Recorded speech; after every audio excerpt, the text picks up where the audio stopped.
Shalom bien-aimés dans le Seigneur, c'est encore une joie de vous retrouver aujourd'hui et de vous parler de sa part. Cet après-midi, nous allons partager deux portions des Écritures. Le premier qui sera de Samuel, chapitre 5, versets 17 à 25. Et le deuxième, nous allons lire dans Jean, au chapitre 5, le verset 19. Eh bien, nous allons commencer par la lecture de ces deux passages. La parole de Dieu dit ceci dans 2 Samuel chapitre 5, 17 à 25. Lorsque les Philistins apprirent que David avait été établi roi d'Israël par l'onction, ils se mirent tous en campagne à sa recherche. David en fut informé et se retira dans la forteresse. Les Philistins arrivèrent et se déployèrent dans la vallée de Réphaïm.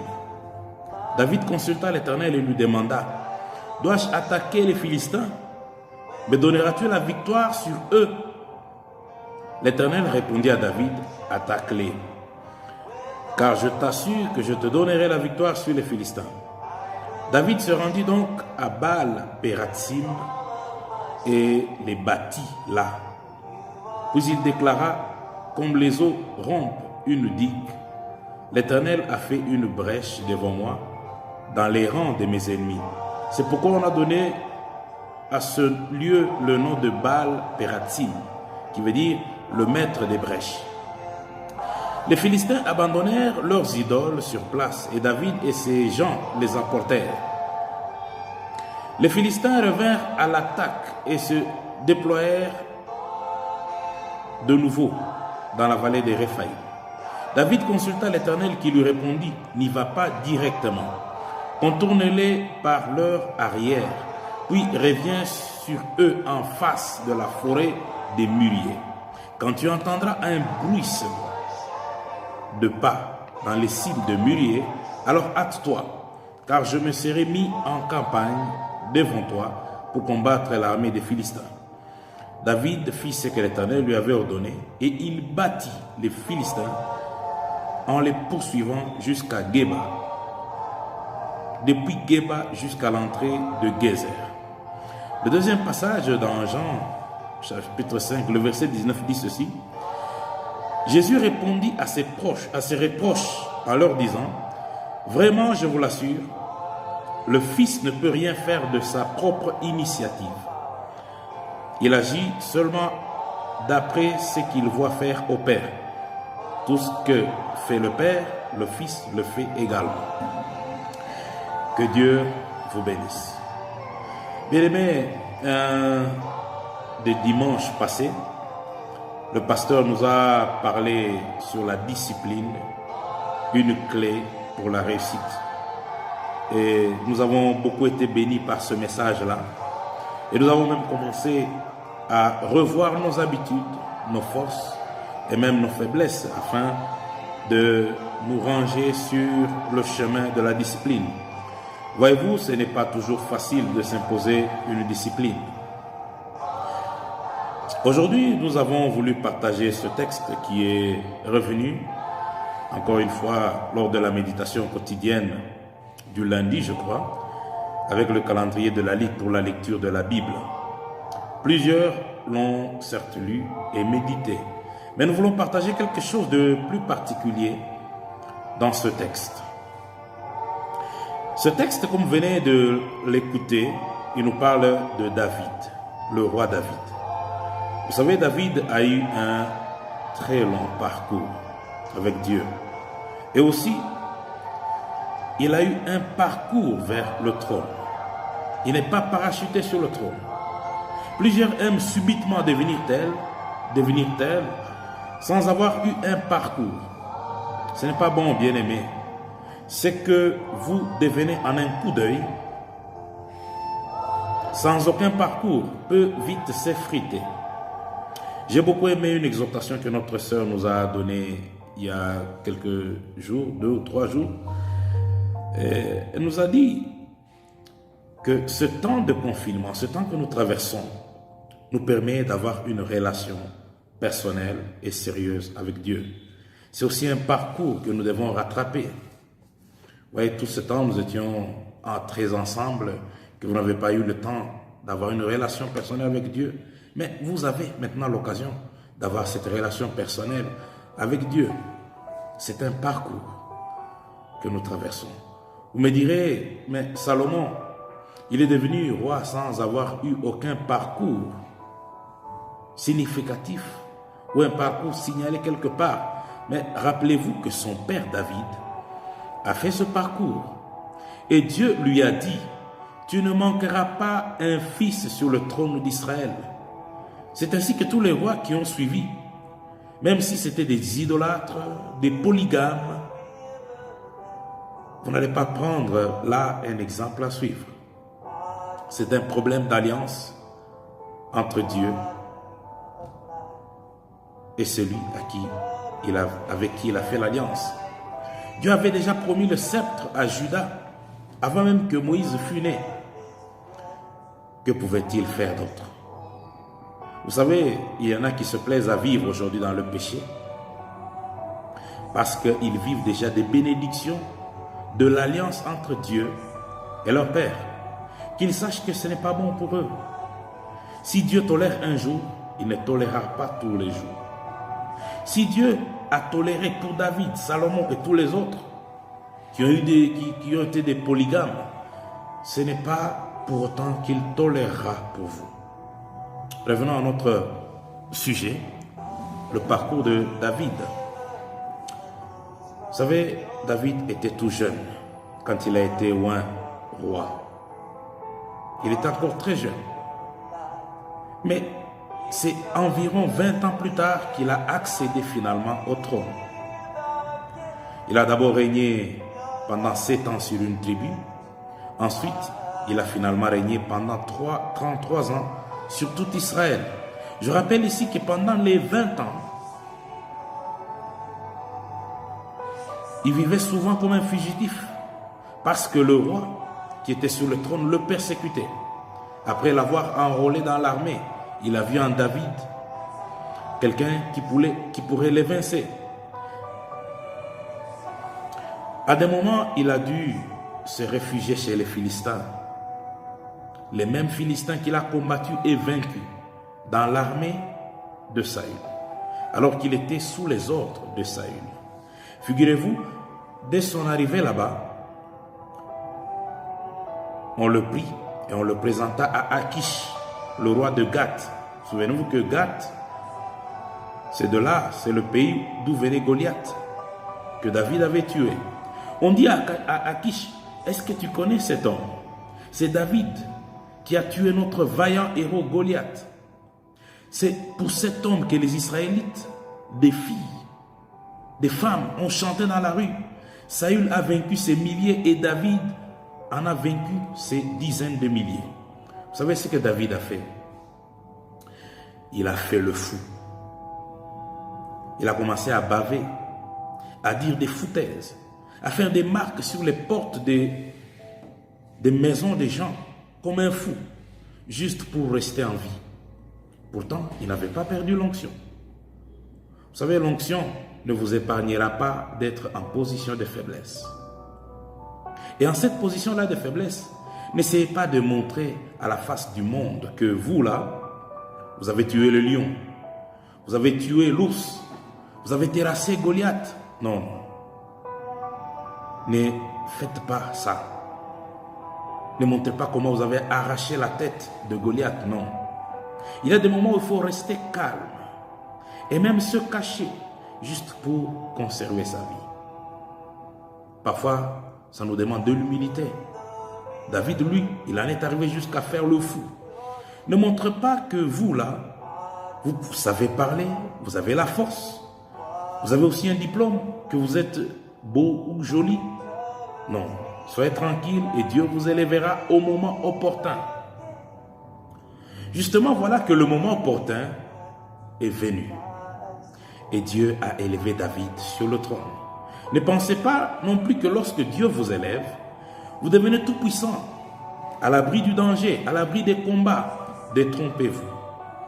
Voyez-vous ici, les mêmes Philistins qui ont laissé David partir comme un fou, ils apprennent que le fou est devenu roi d'Israël, de tout Israël. Mais ils se sont mobilisés en campagne pour l'attaquer.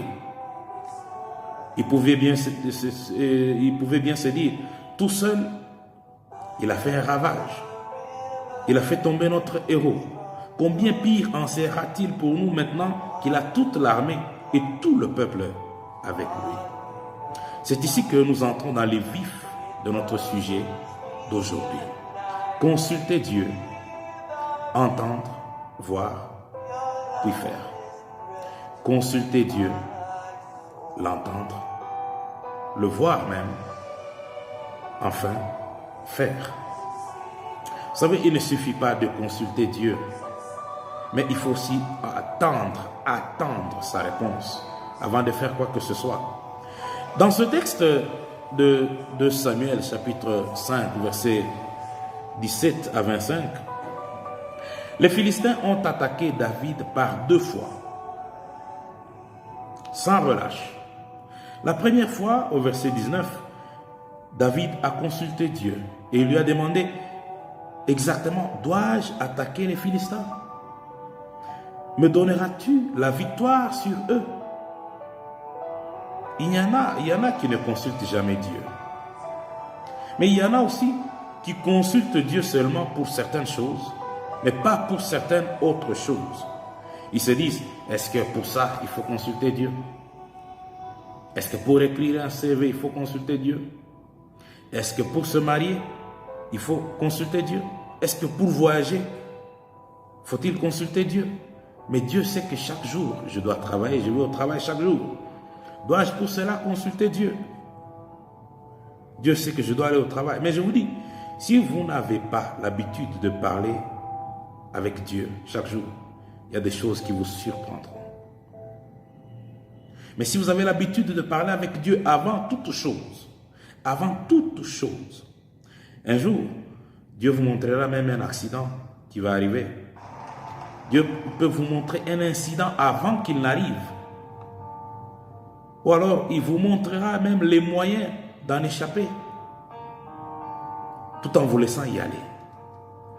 L'Éternel répondit à David, il lui dit, attaque-les, car je t'assure que je te donnerai la victoire sur les Philistins. C'est ainsi que David s'est engagé dans le combat et il a eu une victoire écrasante sur l'ennemi. Vous savez quoi? Les Philistins, ils avaient même amené avec eux dans la bataille leurs idoles. Mais que pouvaient faire ces idoles devant un homme qui a consulté Dieu et qui lui a obéi? Vous savez, vous pouvez aussi avoir le coffre de l'alliance de l'Éternel avec vous dans votre bataille. C'est comme les gens qui aiment se coucher sur la Bible, se promener avec la Bible dans les aisselles. Mais à quoi bon si vous n'obéissez pas à ce que votre Dieu vous dit? C'est comme cela que les Philistins avaient battu Israël. Et ils ont même ravi le coffre de l'Alliance pour l'amener chez eux. Il est donc important, mes frères, non seulement d'avoir le coffre de l'Alliance de l'Éternel, mais d'observer les prescriptions divines qui sont contenues dans ce coffre. Il est important d'être en harmonie et en communion avec Dieu. Une deuxième fois, les Philistins sont désarmés. Ils sont revenus à la charge. N'imaginez pas que vos ennemis vont désarmer à la première défaite. Ils peuvent continuer à vous harceler de combat. Même si votre victoire sur eux a été écrasante. Cette fois, la Bible dit, David consulta encore Yahweh. Il ne s'est pas dit, Dieu a permis hier que je puisse les attaquer. Aujourd'hui, il permettra encore. Non. Il ne s'est pas dit, comme Dieu a permis hier, alors ne perdons pas le temps à aller le consulter. Nous allons faire comme hier. Non, il a consulté Dieu et il a attendu la réponse de Dieu. Ce n'est pas parce que tu as réussi hier que nécessairement aujourd'hui, tu vas encore réussir. Non. Cherche la volonté de Dieu. D'ailleurs, cette deuxième fois, Dieu a dit expressément à David, n'y va pas directement, contourne-les par leur arrière, puis reviens sur eux en face de la forêt des mûriers. Imaginez-vous si David y était allé sans consulter Dieu, il y serait parti les attaquer de front et il aurait perdu. C'est parfois comme cela que plusieurs d'entre nous perdent le combat après avoir gagné une seule bataille hier. C'est comme cela que Josué, fort de sa victoire sur Jéricho, il s'est dit, oh, aïe, c'est une petite ville. Nous n'avons pas besoin d'envoyer toute l'armée, envoyons juste quelques personnes. S'il avait consulté Dieu, Dieu lui aurait dit, passe d'abord les troupes à revue. Et voici quelqu'un n'a pas touché à l'interdit. Maudit soit l'homme qui se confie en lui-même, dit la Bible, parce qu'il tombera devant une petite faiblesse après avoir surmonté des grandes. J'aime beaucoup ce que Dieu ajoute au verset 24 de 2 Samuel 5, verset 2 Samuel chapitre 5. Il dit, quand tu entendras le bruit des pas dans les cimes des mûriers, alors hâte-toi, car je me serai mise en campagne devant toi pour battre l'armée des Philistins. Voyez-vous combien Dieu est merveilleux. Il lui signale ici qu'il aura déjà battu les Philistins lorsque David arrivera. Combien merveilleux, bien-aimé. Vous savez, avant que cette journée s'élève, Dieu l'a déjà vécu avant nous. Avant que cette année ne commence, Dieu l'avait déjà traversé de fond en comble, du début jusqu'à la fin. Et il a terminé avant même que nous l'ayons commencé. Avant quoi que ce soit, Dieu sait où tu peux entrer et t'en sortir, où tu vas entrer et avoir des problèmes, et quelle est la solution, l'issue, la sortie. C'est pourquoi il est bon de consulter Dieu avant toute chose. Un jour, Jésus répondit à Pierre, qui était dans la pirogue. Il lui dit, viens, je te le permets, marche sur les eaux. Jésus le lui a ordonné parce que lui-même était bien sur l'eau. Lui-même avait marché sur l'eau. Lui-même avait déjà marché là où Pierre devait marcher. Rassure-toi, Dieu a déjà marché là où toi tu veux marcher. Et c'est là où il t'indique de marcher. Jésus ne peut pas te permettre d'aller sur l'eau où lui-même n'a pas encore marché. Dieu est dans l'éternité. Et c'est depuis l'éternité qu'il nous appelle vers notre destinée. Il l'a déjà lui-même traversé. Parce qu'il connaît ce qu'il a apprêté pour nous de bon. Il connaît par où nous devons passer. Il connaît nos défaillances, notre ami fidèle et tendre. Nous allons chuter par le passage où Jésus dit lui-même, le Fils ne peut rien faire de sa propre initiative. Il fait seulement d'après ce qu'il voit faire au Père. C'est-à-dire, avant de faire quoi que ce soit, le Fils consulte le Père. Et le Père répond au Fils en faisant ce qu'il faudrait faire. Alors le Fils le fait aussi. Lorsque vous avez lu que le Fils a imposé la main sur un malade, sachez que le Père l'avait fait avant que le Fils l'ait fait. Le Fils n'a fait que matérialiser un acte que le Père avait déjà accompli et réussi. C'est pour cela que vous lisez qu'il dit devant la tombe de Lazare, je sais que tu m'as toujours exaucé, mais je parle pour ceux qui sont ici avec moi, afin qu'ils croient que tu m'as envoyé. Beaucoup de gens aiment précipitamment imposer les gens malades. Ils prophétisent sans même que Dieu leur ait parlé. Et pour cela, il n'y a aucun accomplissement. Même avant de vous engager dans une voie quelconque, de vous engager pour un travail, un mariage, soyez certain d'avoir consulté Dieu et d'avoir obtenu sa réponse. La victoire d'hier n'est jamais une garantie de la victoire d'aujourd'hui. Par ailleurs, vous ne posséderez pas aujourd'hui de la même manière, vous ne procéderez pas aujourd'hui de la même manière que vous avez procédé hier. Il y a des aveugles à qui Jésus a ordonné simplement, sois guéri, et il a été guéri. Mais il y en a d'autres qu'il a guéri devant la foule. Il y en a d'autres qu'il a amenés à l'écart, en dehors de la ville. Il a même fait de la poussière qu'il a appliquée avec la salive sur les yeux. Il y a des morts à qui il a ordonné publiquement de se lever, mais il y en a d'autres qu'il a réveillés en secret. Tout ça, il ne faisait que faire ce qu'il voyait faire le Père. Il ne s'appuyait pas sur ce qu'il a fait hier, non. Il consultait le Père pour toutes choses, même pour faire le choix des disciples. C'est pourquoi nous disons souvent aux gens de ne pas s'habituer à Dieu, parce que une fois tu es monté en chair et tu as prêché sans te préparer et Dieu a accompli de grandes choses, alors ça devient pour toi une habitude. Non. Parce qu'hier, tu t'es retrouvé à Kapata et tu as chanté Anaweza pour Thierry.